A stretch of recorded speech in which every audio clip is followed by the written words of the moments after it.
Good morning, guys.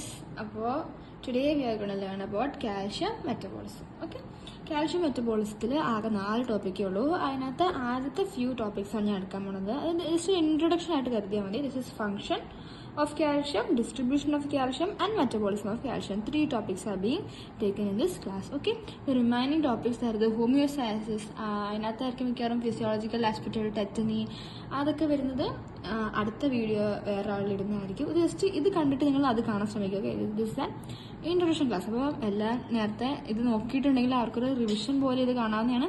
ഇപ്പോൾ ആദ്യമായിട്ട് ഇതിനെപ്പറ്റി ഒന്നും അറിയില്ലെങ്കിലും കുഴപ്പമില്ല, ആദ്യം തൊട്ട് തന്നെ പറഞ്ഞുതരാം. Okay, calcium metabolism. ഓക്കെ, അപ്പോൾ ആദ്യം നമുക്ക് നോക്കാം എന്തൊക്കെ പോസിബിൾ ക്വസ്റ്റ്യൻസ് ആയിരിക്കും അവർ ചോദിക്കാൻ പോകാം. ഓക്കെ, ആദ്യം അവർ മിക്കവാറും ചോദിക്കാൻ പോകുന്നത് നോർമൽ കാൽഷ്യം ലെവലായിരിക്കും. ഫസ്റ്റ് ക്വസ്റ്റ്യൻ എന്തായാലും ഇത് കിട്ടിക്കഴിഞ്ഞാൽ എന്തായാലും കാൽഷ്യം ലെവലായിരിക്കും ചോദിക്കാൻ പോകണം. So what is the normal calcium level? The normal plasma calcium concentration is, you have to say it is 9 to 11 milligram percentage. What is percentage? It means per deciliter. Okay, so what is the normal calcium level? The normal plasma calcium concentration is 9 to 11 milligram percentage. അപ്പോൾ ഇത് പറയുമ്പോൾ you can add like നമുക്ക് ഇത് very small range ആണ്, ഒരു 1 to 2% റേഞ്ചിലൊക്കെ കിടക്കണം. 9 to 11 milligram percentage അത് ഭയങ്കര നാരോ റേഞ്ചിലാണ്. So it is one of the most tightly regulated physiological parameters in the body. Okay, അപ്പോൾ നിങ്ങൾക്ക് പറയാൻ പറ്റുന്നത് ഭയങ്കര ഷോർട്ട് ആയിട്ടൊരു റേഞ്ചാണ്. സോ കൂടിയാലോ കുറഞ്ഞാലോ നല്ല പ്രശ്നമാണ്. So what does it signify? This shows that the calcium ions place A very important function in our body. Okay, one of the most tightly regulated physiological parameters in the body ആണ്.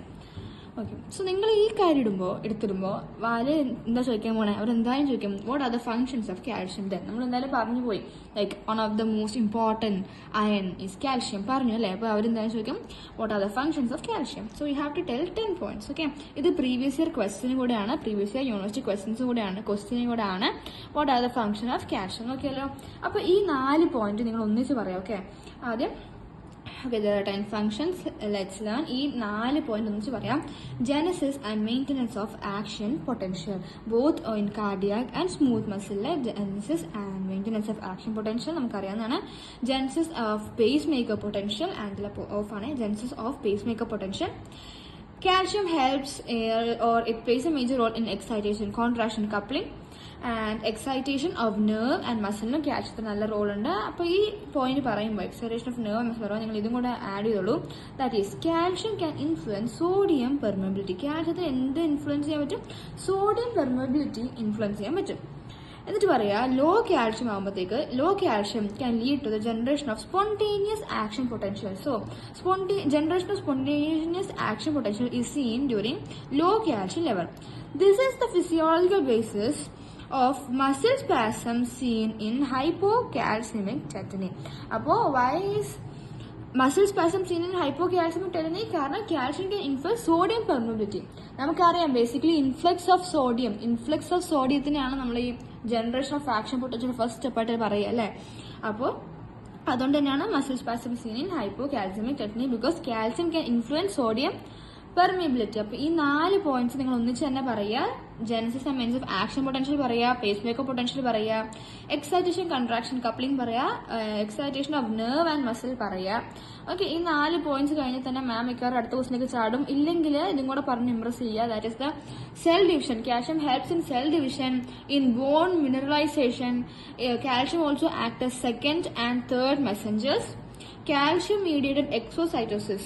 Calcium mediated exocytosis of exogenous and endogenous glands. അതായത് ഇപ്പോൾ ഇതൊരു gland ആണെങ്കിൽ ഇതിന്റെ സെക്രീഷൻസിന് പുറത്ത് പോകണമെങ്കിൽ അത് എന്ത് ചെയ്യുന്ന അറിയാം? കാൽഷ്യമായി ബൈൻഡ് ചെയ്യും. അങ്ങനെ കാൽഷ്യമായി ബൈൻഡ് ചെയ്യുമ്പോൾ calcium helps in the secretion of the hormones, both exogenous and endogenous ആയിക്കോട്ടെ.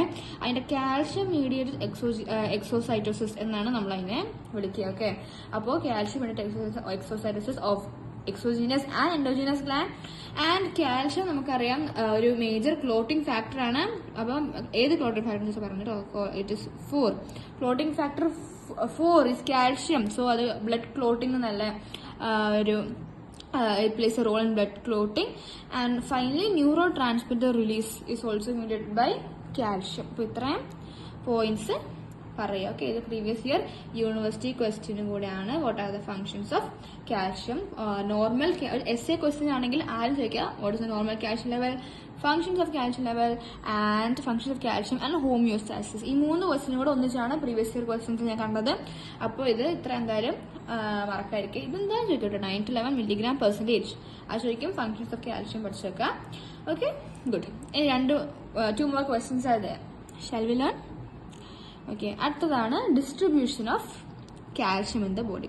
ഓക്കെ, എങ്ങനെയാണ് കാൽഷ്യം ഡിസ്ട്രിബ്യൂട്ട് ചെയ്തത് നമുക്ക് നോക്കിയാലോ. കാൽഷ്യം പറയട്ടെ, മെയിൻലി 2 ഫോമിലാണ് കാൽഷ്യം ഉള്ളത്. That is the total intracellular free calcium, പിന്നെ ബൗണ്ട് ഓർ സ്റ്റോറേജ് ഫോം. 2 ഫോമിലിട്ടായിരിക്കും കാൽഷ്യം കാണുക. ഓക്കെ, ഒന്ന് ഇൻട്രാസെല്ലുലാർ ആയിട്ടുള്ള ഫ്രീ കാൽഷ്യം, ഒന്ന് ബൗണ്ടഡ് കാൽഷ്യം. ഓക്കെ, ഈ ഇൻട്രാസെല്ലുലാർ ഫ്രീ കാൽഷ്യം 0.2 mg/% എന്ന് ഓർത്ത് വെക്കാൻ പറ്റുന്ന നല്ല കാര്യം. Bounded form 9 g/%. അതായത് ഒരു 100 ml ബ്ലഡിൽ എടുത്താൽ ഓക്കെ, അത് എടുക്കുകയാണെങ്കിൽ നമുക്ക് 0.2 mg ആയിരിക്കും ഒരു ഇൻട്രാസെല്ലുലാർ ഫ്രീ കാൽഷ്യം. ബൗണ്ട് ആണെങ്കിൽ 9 g/% ആയിരിക്കും. ഓക്കെ, ആൻഡ് അപ്പോൾ ഏതാണ് immediate form for cell functions ചോദിക്കാം. ഈ സെൽ ഫങ്ഷനിങ്സിനൊക്കെ ഏറ്റവും കൂടുതൽ പെട്ടെന്ന് ഏത് കാൽഷ്യം ആയിരിക്കും അവർ വലിച്ചെടുക്കുക? അത് ടോട്ടൽ ഇൻട്രാസെല്ലുലാർ ഫ്രീ കാൽഷ്യം ആയിരിക്കും. ഓക്കെ, ഇനിയിപ്പോ bound or storage form, where is this calcium stored in mitochondria and endoplasmic reticulum. Okay, calcium പറയാം 2 ഫോംസ് ഉണ്ട്, intracellular free calcium and bound calcium. ഇത് ഇത്രയും പറയാം. അപ്പോൾ ആർക്ക് ചോദിക്കാം, normal calcium level in body according to weight നോക്കുകയാണെങ്കിൽ നമുക്ക് പറയാൻ പറ്റും 1 to 1.5 kg in a healthy normal person. ഇപ്പോൾ ഒരു ഹെൽത്തി നോർമൽ പേഴ്സന്റെ അവരുടെ ഒരു 1 to 1.5 kg കാൽഷ്യം ആയിരിക്കും കോൺട്രിബ്യൂട്ട് ചെയ്യുക. ആൻഡ് 99% ഇതിന്റെ ഒരു 1 to 1.5 kg 99% ബോണിലും ടീത്തിലും ആയിരിക്കും സ്റ്റോർ ചെയ്തിട്ടുണ്ടായിരിക്കുക. ഇതിന്റെ 99% ആണ് ഉദ്ദേശിച്ചത് ബോണിലും ടീത്തിലും ആയിരിക്കും. ഓക്കെ, ബോൺ ആൻഡ് ടീത്തിലായിരിക്കും. Okay, good. ഇനി ടോട്ടൽ ഇൻട്രാസെല്ലുലാർ പൂൾ എത്രയാണെന്ന് ചോദിക്കാം, ടോട്ടൽ എക്സ്ട്രാ സെല്ലുലാർ പൂൾ എത്രയാണെന്ന് ചോദിക്കാം. ടോട്ടൽ ഇൻട്രാസെല്ലുലാർ പൂൾ എന്ന് വെച്ചാൽ എത്ര ഉള്ളൂ, ഇൻട്രാസെല്ലുലാർ ഫ്ലൂയിഡിൽ എത്ര കാണുന്നു, എക്സ്ട്രാ സെല്ലുലാർ ഫ്ലൂയിഡിൽ എത്ര കാണുന്നു. ഓക്കെ, ഓർക്കുക ഇൻട്രാസെല്ലുലാർ പൂളിലായിരിക്കും കൂടുതൽ 10 to 15 gram and extracellular പൂളിൽ 1 to 1.5 gram. ഓക്കെ, ജസ്റ്റ് കുറച്ച് വാല്യൂസ് മാത്രം പഠിച്ചാൽ മതി ഡിസ്ട്രിബ്യൂഷൻ ഓഫ് കാൽഷ്യത്തിന്. And forms in which calcium is seen, ഇത് ഇച്ചിരി ഇമ്പോർട്ടൻ്റ് നോക്കണം. 50% നമ്മുടെ ബോഡിയിൽ കാൽഷ്യം കാണുന്നതും ഒരു അയണൈസ്ഡ് സ്റ്റേറ്റിലായിരിക്കും. ഓക്കെ, അയണൈസ്ഡ് കാൽഷ്യം 2+ സ്റ്റേറ്റിലായിരിക്കും. അതിനെ തന്നെയാണ് നമ്മൾ ആക്റ്റീവ് ഫോം എന്ന് വിളിക്കുക. അപ്പോൾ പകുതി 50%ഓളം ഏകദേശം GK പാല് കൊടുത്തിരുന്ന 50%ഓളം അയണൈസ്ഡ് ആക്റ്റീവ് സ്റ്റേറ്റിലായിരിക്കും. അപ്പോൾ ബാക്കി 50%, ബാക്കി 50% ഒരു 40%ഓളം it will be binded with albumin and 10% non ionised ആയിരിക്കും. Non ionised example sodium NaHCO3, അതങ്ങനെ ഒരു കോംപ്ലക്സ് ഫോം ചെയ്തിട്ടായിരിക്കും, കോമ്പൗണ്ട് ഫോം ചെയ്തിട്ടായിരിക്കും ഉണ്ടാവുക. ഓക്കെ, 50% ആയിരിക്കും ionised form, that is the active form of calcium. Rest 50%-ൽ 40% നിങ്ങൾ പറഞ്ഞ ആൽബുമിനായിട്ട് ബൈൻഡ് ചെയ്യും, ബാക്കി 10% നോൺ അയണൈസ്ഡ് ആയിരിക്കും. അപ്പൊ മെറ്റബോളിക്കലി ആക്റ്റീവ് ആയണ എത്ര ഉള്ളൂ 50%, കാരണം അതാണ് അയണൈസ്ഡ് ഫോമിൽ ഉണ്ടായിരിക്കുന്നത്. ഓക്കെ, ഇനി ഫാക്ടേഴ്സ് അഫക്റ്റിംഗ് ചോദിച്ചാൽ എന്ത് പറയാൻ പറ്റും, pH ഓഫ് ദ ബ്ലഡ് പറയാൻ പറ്റും. അസിഡോസിസ് കൂടിക്കഴിഞ്ഞാൽ, അതായത് pH കുറഞ്ഞു കഴിഞ്ഞാൽ, അല്ലെങ്കിൽ ആസിഡിന്റെ ലെവൽ കൂടിക്കഴിഞ്ഞാൽ അസിഡോസിസ് ഒക്കെ സംഭവിക്കുമ്പോഴത്തേക്ക് അയണൈസേഷൻ കൂടുന്നു. ആൽക്കലോസിസ് ഒക്കെ കൂടുമ്പോൾ, ആൽക്കലോസിസ് ആണെങ്കിൽ അയണൈസേഷനെ കുറയ്ക്കുന്നു, അസിഡോസിസ് ആണെങ്കിൽ അയണൈസേഷനെ കൂട്ടുന്നു, ആൽക്കലോസിസ് ആണെങ്കിൽ അയണൈസേഷനെ കുറയ്ക്കുന്നു എന്നാണ് അവിടെ എഴുതിയതിന്റെ അർത്ഥം. Okay, this was about the distribution of calcium in the body. നിങ്ങൾക്ക് മടുക്കാതിരിക്കാൻ വേണ്ടി ഇത്ര വേഗം പറഞ്ഞു പോകുന്നത്. Okay, distribution of calcium in the body. Next അവസാനമാണ് നമുക്കറിയാം മെറ്റബോളിസം ഓഫ് കാൽഷ്യം നോക്കിയാലോ. ഓക്കെ, അപ്പോൾ metabolism of calcium last question ആണ്. അപ്പോൾ ഇത് നോക്കാം. മെറ്റബോളിസം നമുക്കറിയാം ഒരു RDF കാൽഷ്യം എത്രയാണ്, that is the recommended daily allowance of calcium എത്രയാണ്, ഇറ്റ് ഈസ് 800 mg ആണ്. Okay, 8 mg. ഫൈൻ. അപ്പോൾ നമ്മൾ നോക്കുമ്പോഴത്തേക്ക് ഇത് ഒരു ബേസിക്കലി ഒരു ഔട്ട്ലൈൻ പറയുകയാണെങ്കിൽ നമ്മുടെ ഇൻറ്റസ്റ്റൈൻ, അതായത് GI ട്രാക്ക് വഴിയാണല്ലോ ഈ കാൽഷ്യം ഉള്ളിലേക്ക് വരിക. ഓക്കെ, അവിടുന്ന് നമ്മൾ എക്സ്ട്രാസെല്ലുലാർ ഫ്ലൂയിഡിലേക്ക് കാൽഷ്യം എടുക്കുന്നുണ്ട്, അത് ടിഷ്യൂസ് യൂസ് ചെയ്യുന്നുണ്ട്, അത് ബോണും യൂസ് ചെയ്യുന്നുണ്ട്. ഈ GI ട്രാക്ക് വെച്ച് കുറച്ച് ഫീക്കൽ മാറ്ററായിട്ട് എക്സ്ക്രീറ്റ് ചെയ്യുന്നുണ്ട്. ഓക്കെ, കുറച്ച് തിരിച്ച് GI ട്രാക്കിലേക്ക് അത് എന്ത് ചെയ്യുന്നുണ്ട്, സെക്രീറ്റ് ചെയ്യുന്നുണ്ട്. ഓക്കെ, GI ട്രാക്കിൽ നിന്ന് തന്നെ റീഅബ്സോർബ് ചെയ്യുന്നുണ്ട്, GI ട്രാക്കിലേക്ക് സെക്രീറ്റ് ചെയ്യുന്നുണ്ട്. ഓക്കെ, റീഅബ്സോർബ് ചെയ്യുന്നുണ്ട്, അതുപോലെ തന്നെ സെക്രീറ്റ് ചെയ്യുന്നുണ്ട്. ഓക്കെ, അതുപോലെ തന്നെ എന്താ പറയാൻ പറ്റും. ഇതുപോലെ തന്നെയാണ് കിഡ്നിയിലേക്കും നമുക്കറിയാം അവിടെ എന്തുണ്ട്, ഫിൽട്രേഷൻ നടക്കുന്നുണ്ട് അല്ലെ, ഫിൽട്രേഷൻ നടക്കുന്നത്. അങ്ങനെ അത് യൂറിനേഷൻ വഴി കുറച്ച് കാൽഷ്യം പുറത്തേക്ക് പോകുന്നുണ്ട്. ഓക്കെ, സോ ഇതാണ് നമുക്ക് പറയാനുള്ള മെയിൻ ഒരു ബ്രീഫായിട്ട് ഞാൻ ഉദ്ദേശിച്ചതാണ്. അപ്പൊ ആദ്യം നമുക്ക് നോക്കാം. അതായത് ഇപ്പൊ ഒരു ഡയറ്ററി ഇൻടേക്ക് ഒരു 1 gram പെർ ഡേ ആണെന്നിരിക്കട്ടെ. Okay, dietary intake 1 gram per day ആണെങ്കിൽ അത് GI ട്രാക്കിൽ എൻ്റർ ചെയ്തു. ഓക്കെ, ഈ GI ട്രാക്കിൽ നിന്ന് ഒരു 300 milligram പെർ ഡേ ആയിരിക്കും എക്സ്ട്രാ സെല്ലുലാർ ഫ്ലൂയിഡിലേക്ക് എടുക്കുക. ഓക്കെ, ഇവിടുന്ന് GI ട്രാക്കിൽ നിന്ന് വലിച്ചെടുക്കാൻ 300 milligram പെർ ഡേ അബ്സോർവ് ചെയ്യും. ഇനി തിരിച്ച് സെക്രീറ്റ് ചെയ്യുന്ന GI ട്രാക്കിലേക്ക് സെക്രീറ്റ് ചെയ്യുന്നത് ഒരു 150 milligram പെർ ഡേ, പകുതി സെക്രീറ്റ് ചെയ്യും. ഓക്കെ, ഇനി ഈ GI ട്രാക്കിൽ വെച്ച് തന്നെ ഈ 300 milligram പെർ ഡേ അല്ലേ സെക്രീറ്റ് ചെയ്തിട്ടുള്ളൂ, ഇതല്ലേ ഇങ്ങനെ അബ്സോർവ് ചെയ്തിട്ടുള്ളൂ. ബാക്കി റെക്റ്റം ഫീക്കൽ മാറ്ററായിട്ട് കാൽഷ്യത്തിനെ കളയണം. ഓക്കെ, അതായത് 7 കാൽഷ്യം എത്ര ചോദിച്ചാൽ 150 milligram പെർ ഡേ ആണ് യൂറിന് കൂടെ യൂറിനേറ്റ് ചെയ്ത് കാൽഷ്യം പോണത്. So this 850 and this 150.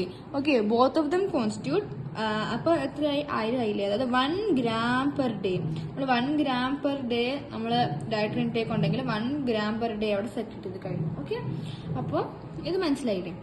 ഇനി നോക്കുകയാണെങ്കിൽ നമുക്കറിയാം 300 milligram പെർ ഡേ നമ്മുടെ ഇൻഡസ്റ്റൈനിൽ നിന്ന് അബ്സോർബ് ചെയ്ത് എക്സ്ട്രാ സെല്ലുലാർ ഫ്ലൂയിഡിലേക്ക് എടുത്തു, നമ്മുടെ ബാക്കി കാര്യത്തിന് വേണ്ടി അല്ലെ. അപ്പോൾ നമുക്കറിയാം ഇവിടെ ഒരു 1000 milligram പെർ ഡേ ആയിരിക്കും എക്സ്ട്രാ സെല്ലുലാർ ഫ്ലൂയിഡിൽ ടോട്ടലി പെർ ഡേ. ഒരു ആവറേജ് പറയുകയാണെങ്കിൽ ഒരു കാൽഷ്യത്തിന്റെ അളവ് എന്ന് പറഞ്ഞാൽ 1000 milligram പെർ ഡേ ആയിരിക്കും. അപ്പോൾ നമുക്കറിയാം 300 milligram per day of course നമ്മൾ GI ട്രാക്കിൽ നിന്ന് എടുത്തെങ്കിൽ ബാക്കി കിഡ്നീസിൽ നിന്ന് നമ്മൾ എടുക്കുന്നത് എത്ര ആയിരിക്കും, ഒരു 9850 milligram പെർ ഡേ ആയിരിക്കും റഫ് എസ്റ്റിമേഷൻ. അങ്ങനെ അപ്പോൾ ഇവിടെ ഒരു 1 gram പെർ ഡേ അല്ലെ, അല്ലെങ്കിൽ 1000 milligram പെർ ഡേ എത്തി. ഇത് എക്സ്ട്രാ സെല്ലുലാർ ഫ്ലൂയിഡിലെ കണക്കാണ്. ഇത് നമ്മൾ 2 പർപ്പസിന് ഉപയോഗിക്കുന്നു, ടിഷ്യൂസിൽ ഉപയോഗിക്കുന്നു, ബോണിൽ ഉപയോഗിക്കുന്നു. ഓക്കെ, ടിഷ്യൂസിൽ ഇത് ഇൻടേക്ക് നടക്കുന്നുണ്ട്, അതുപോലെ തന്നെ അവിടെ നിന്ന് ബാക്കി എക്സസ് വരുന്ന ഇങ്ങോട്ട് തിരിച്ച് സെക്രേറ്റും ചെയ്യുന്നുണ്ട്. അതിന്റെ കണക്ക് പഠിച്ചതിനും കുഴപ്പമില്ല. ഈ ബോണില് കാൽഷ്യം കൊണ്ട് ഡിപ്പോസിറ്റ് ചെയ്യുന്നുണ്ട്, അത് റഫ്ലി 500 milligram പെർ ഡേ ആയിരിക്കും.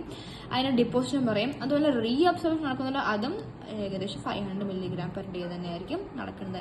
അപ്പോൾ basically 1 gram per day dietary intake 1 gram per day secrete ചെയ്ത് കഴിഞ്ഞു. ഓക്കെ, ഇതാണ് metabolism of calcium. Very easy, ഇത് അധികം ഇമ്പോർട്ടൻ്റ് അല്ല മെറ്റബോളിസം. ഹോമിയോസ്റ്റാസിസ് ആണ് കൂടുതൽ ഇമ്പോർട്ടൻറ്റ്. ഓക്കെ, അപ്പോൾ മെറ്റബോളിസം ഇത്രേ ഉള്ളൂ. അതായത് ബേസിക്കലി നിങ്ങൾ കൺഫ്യൂഷൻ അടിക്കേണ്ടത്, അതായത് കുറച്ച് വാല്യൂ മാത്രം പഠിച്ചാൽ മതി, വേറെ ഒന്നും ഇല്ല ഇതിനകത്ത്. നമ്മൾ ഡയറ്ററി ഇൻടേക്ക് വഴി 1 gram പെർ ഡേ റഫ്ലി GI ട്രാക്കിൽ എടുക്കുന്നുണ്ട്. ആ GI ട്രാക്കിൽ നിന്ന് നമുക്ക് ഡയറക്ട്ലി റെക്ടം വഴി നമുക്ക് 700 milligram പെർ ഡേ എക്സ്ക്രീറ്റ് ചെയ്യുന്നുണ്ട്. 300 milligram per day extracellular ഫ്ലൂയിഡിലേക്ക് വേണം, അത് അബ്സോർബ് ചെയ്ത് കൊടുക്കുന്നുണ്ട്. Extracellular fluid 150 milligram per day തിരിച്ച് അങ്ങോട്ട് സെക്രേറ്റ് ചെയ്യുന്നുണ്ട് GI ട്രാക്കിലേക്ക്. അപ്പോൾ 150 milligram പെർ ഡേയും രക്തത്തിലുണ്ടായ 700 milligram പെർ ഡേയും കൂടെ ഫീക്കൽ മാറ്ററിൽ കൂടെ ഫൈനലി പുറത്തിറങ്ങുന്നത് 850 milligram പെർ ഡേ ആയിരിക്കും. കിഡ്നി കൂടെ നമ്മൾ യൂറിനേറ്റ് ചെയ്ത് കളയുന്ന 150 milligram പെർ ഡേ ആയിരിക്കും. സോ ഈ 850 milligram പെർ ഡേയും 150 milligram പെർ ഡേയും കൂടെ ചേർന്നിട്ട് 1 gram പെർ ഡേ നമ്മൾ അതുപോലെ തന്നെ എക്സ്ക്രീറ്റ് ചെയ്ത് കളയുന്നുണ്ട്. ഇനി ഇവിടെ പഠിച്ചാൽ മതി, ഇതുപോലെ bone reabsorption 500 milligram per day deposition and reabsorption നടക്കുന്നുണ്ട്. 1000 milligram പെർ ഡേ ആണ് റഫ്ലി എക്സ്ട്രാ സെല്ലുലാർ ഫ്ലൂയിഡിൽ ഉണ്ടാവുക. ഓക്കെ, അപ്പോൾ ഇത്രയും വാല്യൂ പഠിച്ചാൽ മതി. ഇതാണ് മെറ്റബോളിസം പഠിക്കാനുള്ളത്. അപ്പോൾ ഒന്ന് സമ്മറൈസ് ചെയ്യാം. നിങ്ങൾ ആദ്യം കാൽഷ്യം മെറ്റബോളിസം നമുക്കറിയാം, നോർമൽ കാൽഷ്യം ലെവൽ പഠിക്കുക, ഫങ്ഷൻസ് ഓഫ് കാൽഷ്യം ലെവൽ, ഈ 4 പോയിന്റ് ഒന്നിച്ച് പറയുക. അത് കഴിഞ്ഞിട്ട് നമ്മൾ ഇത്രയും പോയിന്റ്സ് ഒന്നിച്ച് പറയുക. ഓക്കെ, സെൽ ഡിവിഷൻ ഹെൽപ്പ് ചെയ്യുന്നു, bone maintenance second and third message help ചെയ്യുന്നു, കാൽഷ്യം കൊണ്ട് എക്സസൈസ് ഇതൊന്നും എക്സ്പ്ലെയിൻ ചെയ്യണം, ഇത്രയും പോയിന്റ്സ് മാത്രം പറഞ്ഞാൽ മതി. പിന്നെ നമുക്കറിയാം ഡിസ്ട്രിബ്യൂഷൻ ഓഫ് കാൽഷ്യം ചോദിക്കുകയാണെങ്കിൽ പറയണം അല്ലെ, എന്താ 2 ടൈപ്പ് ഉണ്ട്, ഇൻട്രാ സെല്ലുലാർ ഉണ്ട്, ഫ്രീ കാൽഷ്യം ഉണ്ട്, ബൗണ്ടഡ് കാൽഷ്യം ഉണ്ട്. ഇപ്പോൾ നോർമൽ കാൽഷ്യം ലെവൽ നമ്മുടെ ബോഡി വെയിറ്റിനനുസരിച്ച് നോക്കണം 1 to 1.5 kilogram. അതിൽ 99% ഇങ്ങനെയാണ് പറയുക. ടോട്ടൽ ഇന്റർസെല്ലുലാർ കണക്ക് പറയാം, എക്സ്ട്രാ സെല്ലുലാർ കണക്ക് പറയാം. 50% ആയിരിക്കും ionise or active form, rest 50%, 40% ആൽബുമിന്റെ ബൈൻഡ് ആയിരിക്കും, 10% നോൺ അയണൈസ്ഡ് ആയിരിക്കും. Okay, acidosis increases the ionisation എന്ന് പറയുക, ആൻഡ് മെറ്റബോളിസം പറയുക. അപ്പോൾ ഓൾ ദി ബെസ്റ്റ്. അപ്പോൾ ഒരു വൈവി ആയിട്ട് നിങ്ങൾ അത്രയൊന്നും ടെൻഷൻ അടിക്കേണ്ട ആവശ്യമില്ല. ജസ്റ്റ് ബ്രീഫായിട്ട് നിങ്ങൾക്ക് ഐഡിയ അറിയാമെന്ന് നിങ്ങൾ കാണിച്ചു കൊടുത്താൽ മാത്രം മതി. ഓക്കെ, ഇതിൽ നിന്ന് പ്രീവിയസ് ഇയർ ക്വസ്റ്റ്യൻസ് ചോദിച്ചത് നോർമൽ കാൽഷ്യം ലെവലും ഫങ്ഷൻസാണ് ചോദിച്ചിരിക്കുന്നത്. സോ അത് നിങ്ങളൊന്ന് ഫോക്കസ് ചെയ്ത് പഠിക്കുക. ഇനി അടുത്ത ടോപ്പിക്ക് വരാൻ പോകുന്നത് ഹോമിയോസ്റ്റാസിസ് ഓഫ് കാൽഷ്യം, ടെറ്റനിയുടെ ഫിസിയോളജിക്കൽ ബേസിസ്, അതൊക്കെയാണ് മെയിൻലി അവരെന്തായാലും ചോദിക്കാൻ പോകുന്നത്. ഓക്കെ, കാൽഷ്യം ഇത്രയും വലിയ ടോപ്പിക് ആയതുകൊണ്ട് ഇതിൽ നിന്ന് മിക്കവാറും 20% ചോദിക്കാൻ ചാൻസ് ഉള്ളൂ. അപ്പോൾ ഇത് മനസ്സിലായില്ലെങ്കിൽ നമ്മൾ ചോദിച്ചാൽ മതി, കുഴപ്പമില്ല. നോർമൽ കാൽഷ്യം പഠിക്കുക, ഫങ്ഷൻസ് ഓഫ് കാൽഷ്യം ലെവൽ, ഇതുപോലെ തന്നെ പോയിന്റ്സ് കാണാൻ പഠിക്കുക. Okay, distribution of calcium in the body, കുറേ ഡ്രൈ വാല്യൂസ് എന്ന് അറിയാം, പക്ഷെ ഇത് പഠിക്കുക. അയണൈസ്ഡ് ഫോം 50% ആണ്, rest 50%, 40% albumin, 10% non ionised. pH അതൊക്കെ നോക്കുക. പിന്നെ ഇതാണ് മെറ്റബോളിസം. ഈ മെറ്റബോളിസം ചോദിക്കപ്പാലും ഈ സെയിം ഡയഗ്രാമാണ് കൊടുത്തിരിക്കുന്നത്. ഓക്കെ, ഇനിയിപ്പോൾ ഫർദർ നിങ്ങൾക്ക് മനസ്സിലായില്ല, എൻ്റെ എക്സ്പ്ലനേഷൻ വേണമെന്ന് പറയുകയാണെങ്കിൽ ഞാൻ ക്ലിയർ ചെയ്താൽ കുഴപ്പമില്ല. നിങ്ങളത് ഒന്ന് മനസ്സിലാക്കിയെടുക്കുക, അതാണല്ലോ നമ്മുടെ എയിം. ഓക്കെ, അപ്പോൾ ഇത്രയും മനസ്സിലാക്കുക. Okay, thank you.